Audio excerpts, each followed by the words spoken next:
Отако, мої рідненькі, сам приволік, сам обтесав, а я от посушу, перемелю в кофемолки і буду тобі, Петя, кожний ранок давати на голодний желудок. Хоча 3 рази в день треба, до їди.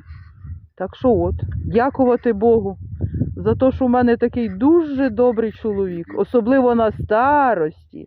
Одна доброта з нього пре, мої рідненькі, га? Треба дуже багато молитв возносити за наших рідних, щоб Господь ці серця робив добрими для нас. Так що от, а ми для них. Петенька, іду. Я прийшла без куртки, розігрілась, розпарилась цим походом в ліс. Так що от, може продути. Побігла, мій рідненький, до хати.